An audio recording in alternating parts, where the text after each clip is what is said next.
Hello everyone, good morning সবাইকে। দেখো আমরা চলে এসেছি কোথায়, দাদা ভাই স্পোর্টিং ক্লাবে।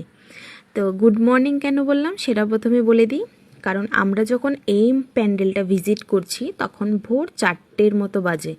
সেজন্য সকলকে অ্যাডভান্স গুড মর্নিং জানিয়ে আমি আমার ভিডিও এখান থেকে শুরু করছি।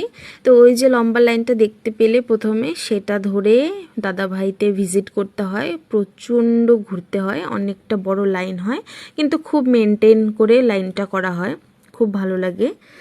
তো চলো, এই যে বলতে বলতে চলে এলাম দাদা ভাই স্পোর্টিং ক্লাবের একদম মেন দরজায় দাঁড়িয়ে গেছি। প্রচণ্ড ভিড় রয়েছে, ভোর 4টে বাজে, বিশ্বাস করা যায় না, প্রচুর ভিড়। তো ঢুকতে ঢুকতে দেখো প্রথমে চোখে পড়ে গেল ওপরে যে কারুকার্যটা করেছে ফুলের আকারে, সত্যি অসাধারণ ছিল। এবছরে দাদা ভাইয়ের পুজোর থিম ছিল আরাত্রিক, যেটা অন্যান্যদের থেকে একটু ইউনিক ছিল। দাদা ভাই সবসময় ইউনিক করার চেষ্টা করে, তো এবারও ইউনিক কিছু রেখেছিল। এখানকার দুর্গা প্রতিমাটা দেখো, অন্যান্য দুর্গা প্রতিমার থেকে ভীষণই আলাদা, ভীষণই আলাদা, একদম ইউনিক যেটাকে বলে, এরকম আমরা দেখতে পাইনি কোথাও।